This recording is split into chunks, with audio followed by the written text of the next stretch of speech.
I'm using it as a sort of framework, if you like, of avenues of different studies, including gardens, of course. But the way, I mean, I could start off, I've made all these notes, but it's starting with its cosmic harmonies. Cosmic harmonies present in our solar system, present in our solar system, are inflected in our natural world. Kepler's cosmic sketch, which you see here, is actually Venus, rotation of Venus in an 8-year cycle around the Earth, making a 5-pointed star flower. I think it's fascinating.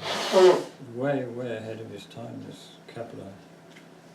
The cyclic aspects of nature are universal and embody beautiful harmonies, which are often expressed in music and poetry.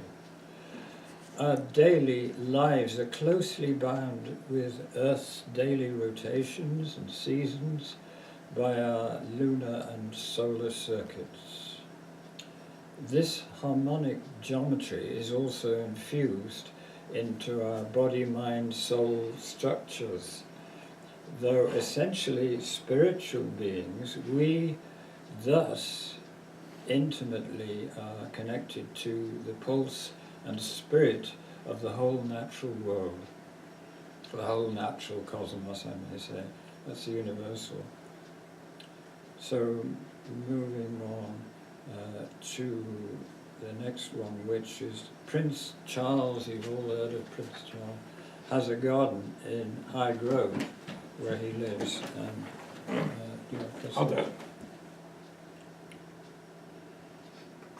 Okay. yes, this is a lovely garden which is based on Islamic geometry, which he's quite keen on. He founded a school in London, which you may have heard called the Prince's School of Traditional Arts, and quite a lot of that is about sacred geometry.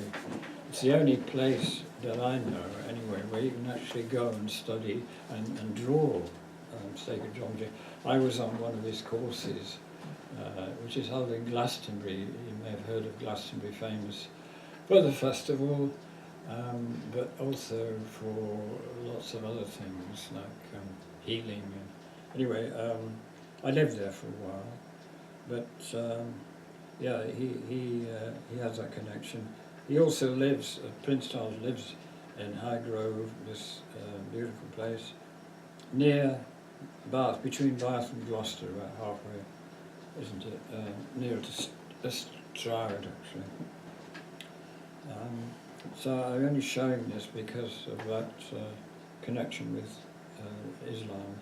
And it just came, I think, out of his book, probably.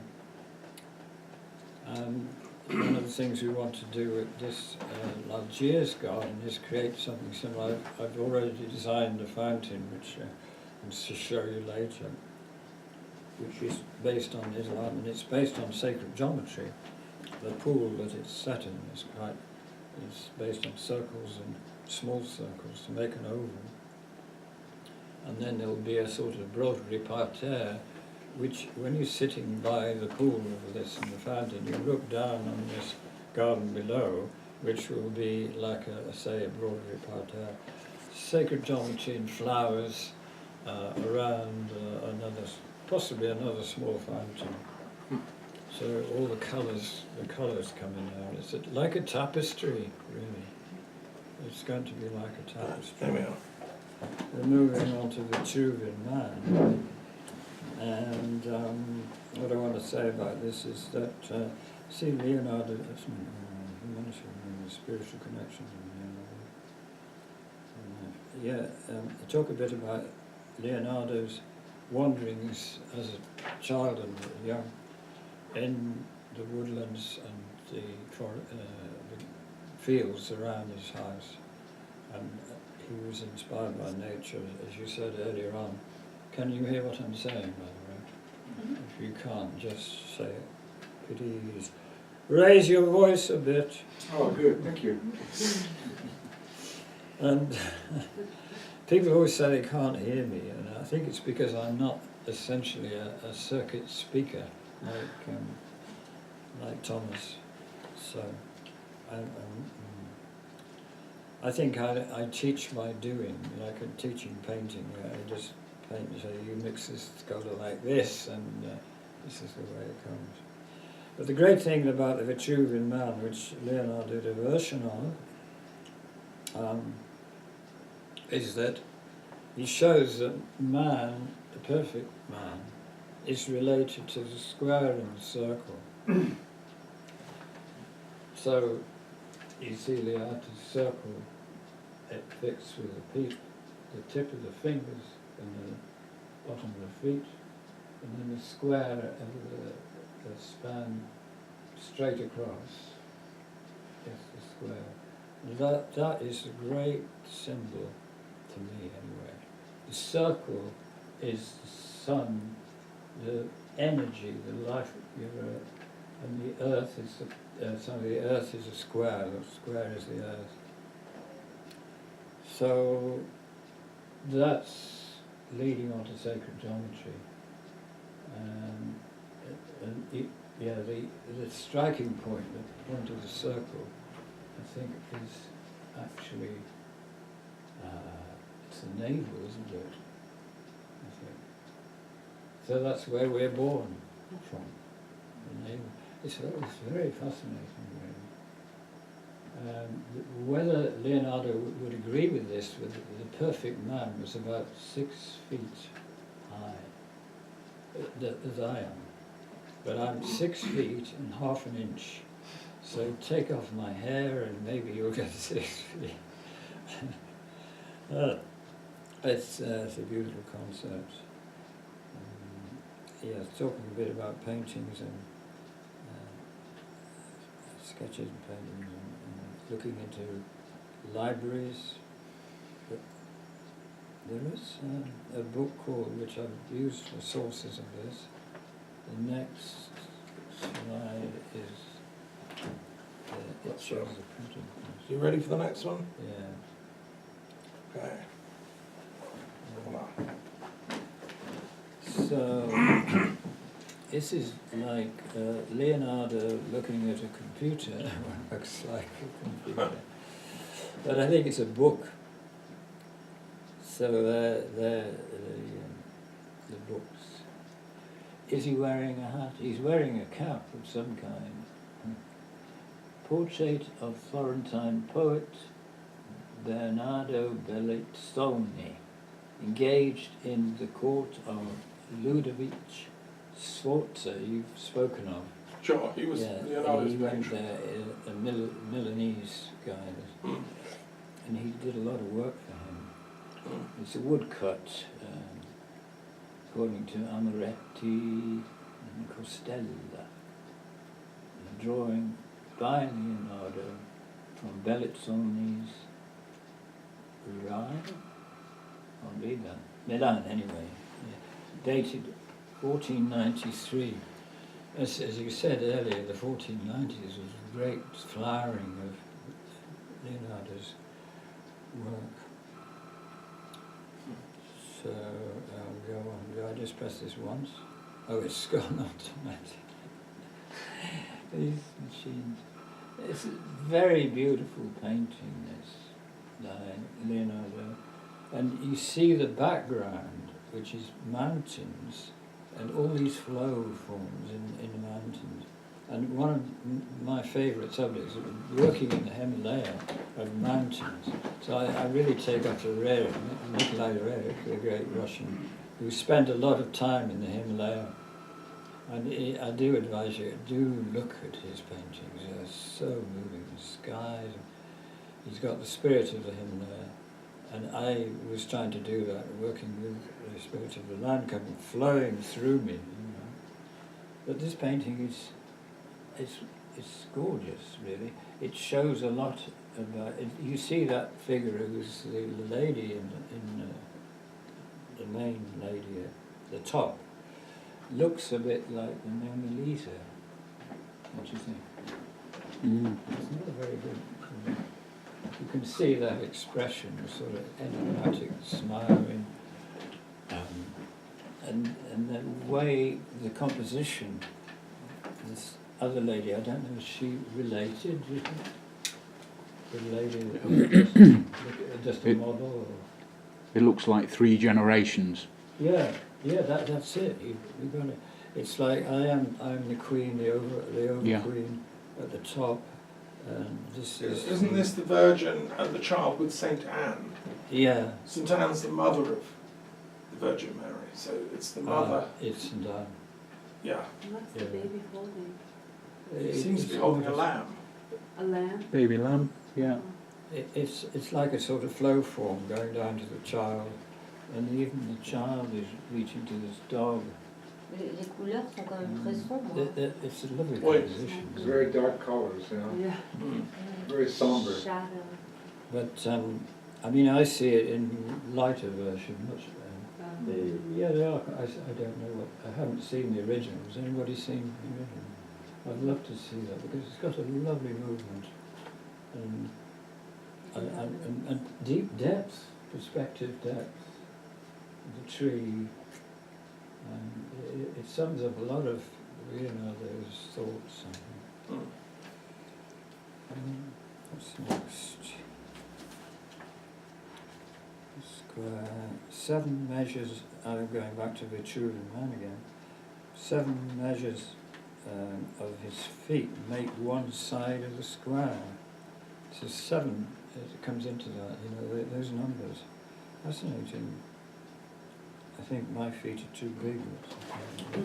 Here's a picture of that. So sorry, you mean his foot size would be a 7?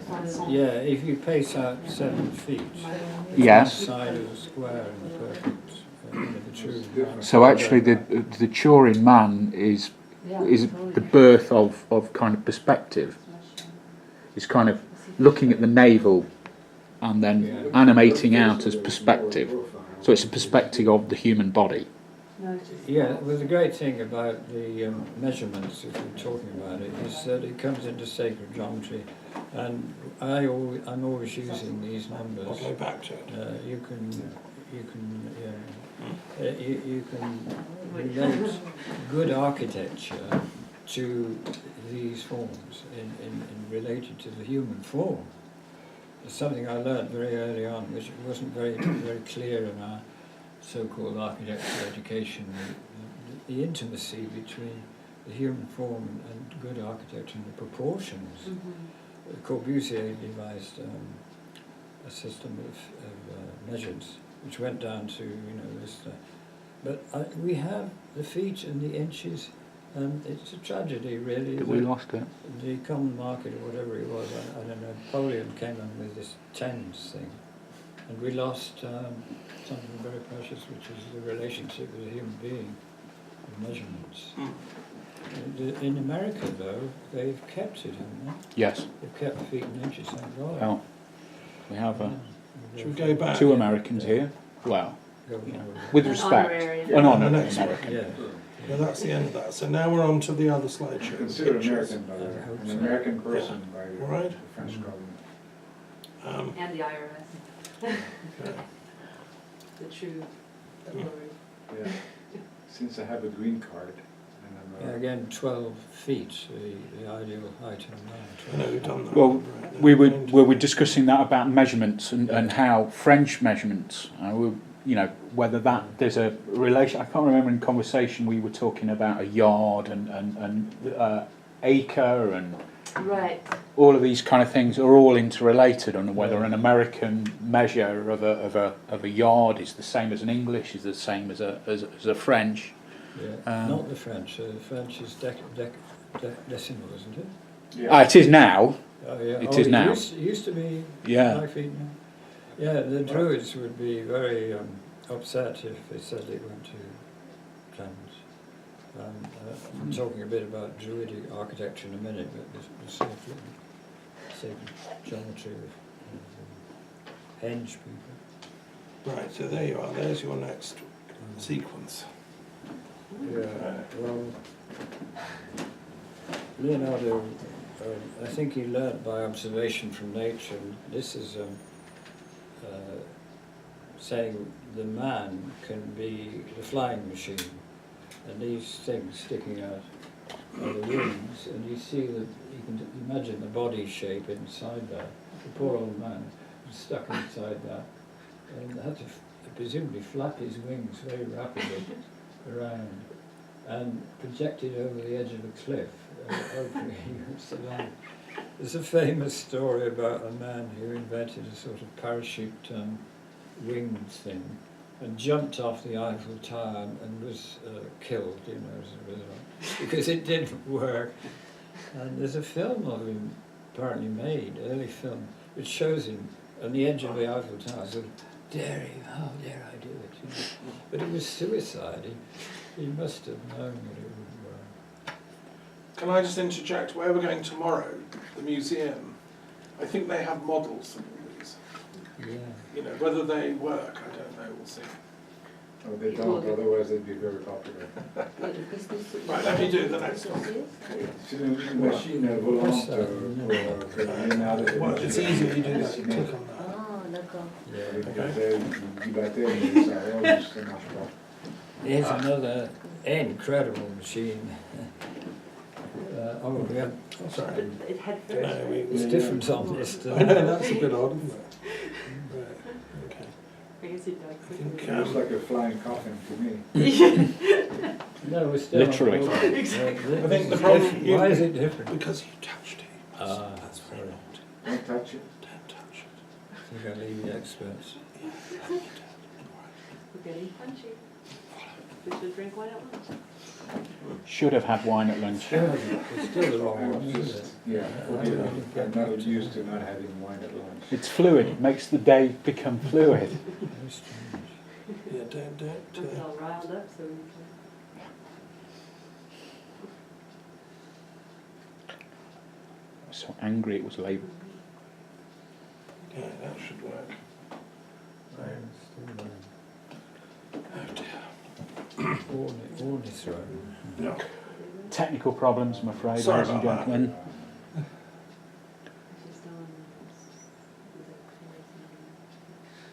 Tell me when the picture changes to the boat. Same. Is it a boat still? Unfortunately, not, Okay, fine. because it's certainly not on the screen, Be patient, but it's be on your patient. chest. Yeah. Oh. But it's okay. No, wait, you didn't have to move. I can see. Right. Okay.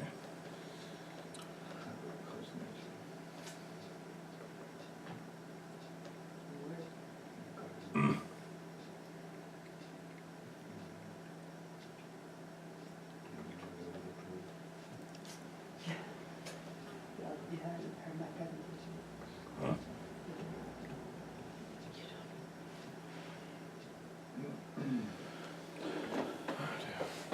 Right. Okay. I'm going to shut it down, start again. Yeah, so Next time, don't touch it. Whatever you do. Okay. All right? Can you put it onto timer mode? I don't know how to do that. Right, okay. It's fine. It's just Crack on.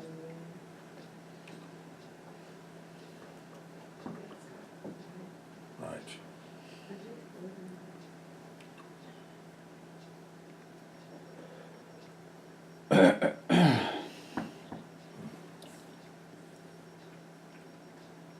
Ah, it's changed. Yeah.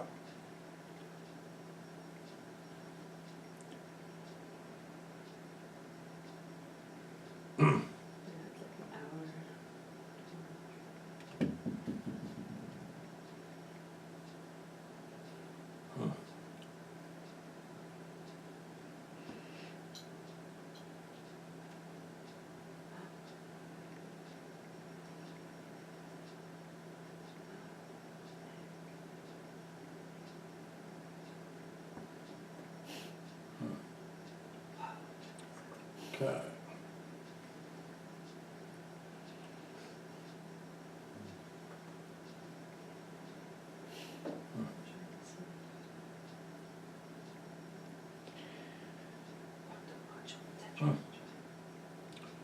this is what we want. Okay.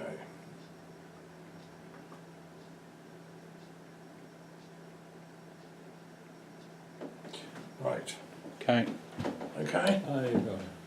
Right. Okay. And this looks a bit like a flying beetle, but it is another, as far as I can make out. He said something about a boat, and that sketch at the side looks like a boat with paddles, doesn't it, more than a flying machine. But I gather the main thing there is a sort of flying machine with a more advanced system of leverage and pedaling. I don't know. Can you work it out? Interesting to work it out. Skyboat. Actually, Skyboat, yeah. some of the first airplanes were like shaped like boats. Yeah, They're it's like true. inside a boat. Well, It's that's an efficient Open shape air. for a flying machine. Mm. So I think that's probably one of the most advanced. The- Flying boat. yeah, there are others here. The Right, let next me do the one next is one. even more advanced. You'll see it's got wings, this one. Okay. It's a really beautiful thing for a plane that would actually work if you jumped off the edge of a cliff or something. Probably what it would run along like mad and then jump.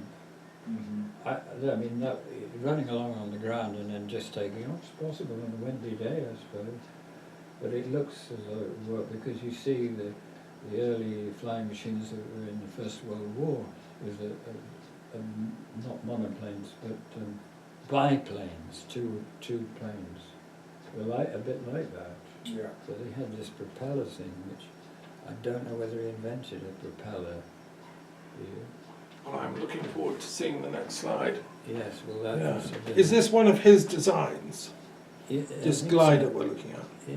Yeah. So falling leaf. He calls it a falling leaf because when he saw these leaves falling slowly, that was his inspiration perhaps. Okay. That's why it's called a falling leaf. Right. Okay. And this is a bit of sacred geometry and the concept of for a parachute. Why it's shaped like that, I can't imagine it isn't. But it is. You see, the first sketch is like a man with a pyramidal. Instead of having a dome like that. And I don't think it's a very good idea. Really. The next one. Well, we've already got the next one. Haven't we? No, we haven't. Okay. Helical screw. I spoke too loud and it changed. Anyway, there we are. This is a helical screw helicopter, and that is an incredibly advanced thing when you think of the helicopter, the age now of helicopters. So it's a circle idea, and there's a screw down the middle. I don't quite know how that would work. Apparently the top blade would rotate, but what was powering it, that's the mystery. Yeah, that's what I wonder. Perhaps he There did you Well, go. pedals. Twist It's it. pedals, isn't it? pedal, Pedals at the bottom. Oh. There is a working model of this. is it? Does it take off? No. Funny that. No, it does. Technically, it doesn't work, but it is interesting to watch. Yeah, I don't know how it would create a lift. Right. Yeah, it creates no lift. That's the problem. But it's great to watch. Yeah. It's like those kind of lamps with bubbles going. Lava lamp. Yeah, Just look at them. Where are the pedals? at the bottom. And that, I mean, they're not very clear, but Yeah. when You you can see see that. the Where when the you see the screw is. working model, Yeah, yeah. which is obviously more clear, that's how they power it. Uh-huh. There's one in the museum where we're going tomorrow. There you Yeah, are. I was going to There'll say be that. one there. yeah, We'll see if it you works, can see Jeffrey. it. It doesn't. And you can see his writing beneath that mirror writing. Spoil their fun. He wrote from right to left, backwards. That's Leonardo's particular Mirror. mirror writing. That'll say helicopter in Italian, backwards. So he wasn't autistic or anything like that. It's not really known, but he did it as a sort of secrecy to keep it from prying eyes. Okay. Like Pepys wrote his diaries in, code. So Da Vinci did. And the next one is foretaste of the flying saucer. Seems to be. Was he in touch with First tank. aliens? It's amazing. It was really a tank, war machine. It's a shame, isn't it, have that thing, but it could have been talking about Schoberger's work and the vortex energizer. He is supposed to have invented a flying saucer, isn't he?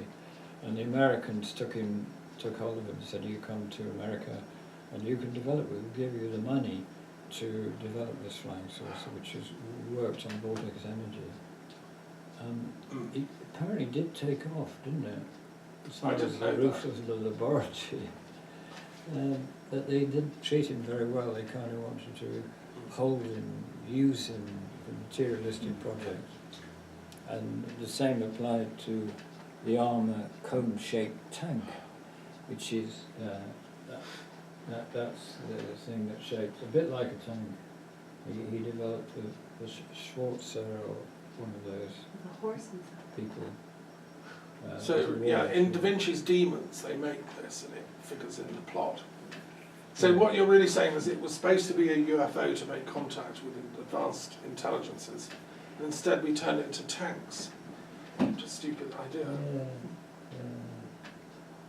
It's a very advanced shape, like a motor car today, isn't it? The one on the right. A lot of the cars are a bit shaped like that, which is aerodynamic. And again, he must have realised that. Because if artillery were flying at you with these shells, Reflection. or cannonballs, or whatever they used, they would tend to glance off. Sure. Yeah, so it's a very good idea. Yeah. Next one. Right. Hanging mattress.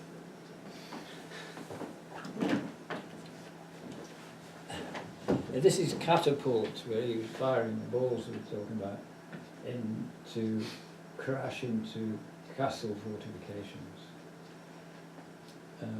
To me, the fascinating thing is the bow shape, which was made out of laminated wood, I imagine. Certainly not steel or anything like that. Like the bow in the medieval period, the modern ones are made out of laminated wood. It could have been solid wood. It could have been like a yew kind of wood. And to me, that is an amazing thing. And this guy who's rotating could fire off possibly a number of balls one after the other. Not quite sure how it works. No, I'm wrong. Rat- Sorry. How does the little man not fly through the air? Because it's It was like a sort of catapult. He wound around this rope or something, and that was why it was a wheel, capstan wheel. And then once it's loosed, it unravels and does it. It doesn't look very convincing to me, but then I don't care because it's a weapon. I don't think it's going to work. I think he was deliberately making them not to work. I just had that thought, yeah. Maybe he was doing that. Well, Secretly subverting what the arms evidence? industry. What evidence do you have that it didn't work? I think this is one of the ones that did work. Isn't it? Okay. Because it's like a spinning top, Right. a children's top. You wind around the thing and then you whoosh, and the energy of the winding is released, and you get the top spinning. So it's a bit like that, isn't it? Sure. It's clever. Okay. Next. Here's another one. This one here. Huge bow. Ah, yeah, this is famous. Same sort of principle, having a bow, and that really, they were common in those days. Crossbow, like a crossbow, isn't it? And he just took it a stage further. And, I wonder what. Giant size. Yeah, giants. Did this one work? Do you know? yes. It did? I mean, it makes... Well, crossbows generally work. I'm not sure it was ever made. I don't know if these things were ever built. I'm pretty certain it probably would work if it was built. Yeah, it seems kind of simple, but kind of brilliant. But I can imagine the amount of power needed To draw it to back. draw it back would be far more than one what man can have, even with a ratcheting system. Right. Maybe with horses or cattle or something, it probably would work. So. What I'm wondering is on the left, this device, I can't work it out, it's got a screw down the middle, and this hammer. That's the fire, that'll be the fire, won't it? It'll be the fire to fire it. That's how you do it. I would have thought that's why he's got the hammer. So he bangs the pin and that fires the machine. Well, tomorrow we're going to discover if these things were ever made. I just am thinking of the Game of Thrones. Il a créé des prototypes ou c'est juste des dessins comme ça? I think c'est simplement des dessins. Je crois que plus tard, les gens ont essayé de fabriquer des modèles. Oui, même non. Mais, Tomorrow we will attempt to build. yeah. Right. Voilà. Oh, this is a giant gun. Yeah, the right giant cannon. I wonder what the hoist is. Looks like an oil rig, doesn't it? That's for hoisting the giant barrel of the gun, which is really heavy. Yeah. Because you see the little people are Hell smaller yes. than the wheels. Yeah, it's huge, isn't it, that gun? So I think he's taking the mickey of the arms industry, I've decided. Yeah. These are all such ridiculous designs. Was this after he didn't get the to build the horse? I think he's taking the mickey. Because this is, Yeah, Revenge. this is him having fun. I can't build a horse, but I Yeah, can he build a must biggest have gun. enjoyed drawing that, the figures. it's sarcasm, It is. Isn't I it? think it's like it's a real Maybe you sarcastic. just have the best sense of humor ever. yeah. Yeah. I love Life it. story should actually be a comedy. Next. Right. Steam cannon. Another kind of cannon. And wheels and wheel power. Heated by steam. Now that is quite advanced, isn't it? Yeah, steam. Because they didn't invent steam engines till 1700. And yet here's old Leonardo making a steam engine. Yeah. And where, do you think the steam boiler or whatever was on the top? Is that what that is? It must have been. Must be, and I don't know how it works, of course. You seem to have a fire in that rectangular thing. Oh, yeah. See on the Close sketch, the it valve shows and they the place Build up. pressure Maybe and until it goes, then release it. I'm not quite sure what's the point. but you don't know when. Right. Come on, come on, come on. You've got gunpowder. Hopefully you're pointing in the right direction. Yeah, you got round that. Why do they need steam cannon? I think he's having another joke, actually. Yeah, I think it is. Yeah. The predates the steam engine of our great Brunel and people. By a few hundred years, I think. Steam cannon. I mean, it's a joke. I love it. Steam is pretty amazing power. Vertical drilling machine. The vertical drilling machine. I worked in a very modern sawmill Perfectly in the feasible. northwest of the United States that was, Like this. the main machine was powered by steam. Ah, still. Instead of This looks Free like fuel. an oil rig. free fuel. Free fuel. Yeah, I was thinking of Oh, fracking. well, yeah, they use a bit sawdust like and they use there's- for fracking. Ça veut dire quoi, To drilling? generate electricity and steam. Drilling? Drilling. Drilling. This is for l'industrie de l'huile. Pour les grands To trous drill dans la for, terre. Oil. oh, I doubt it was for It's oil. probably more for water because Probably water for is water. precious. I wonder if he invented this or if it existed already, because if so, then he's responsible for all the oil rigs and things. But surely somebody else had thought of it, a vertical drilling machine. What is it? Archimedes. Exxon? It's, do you know if he invented this or is it? I think he invented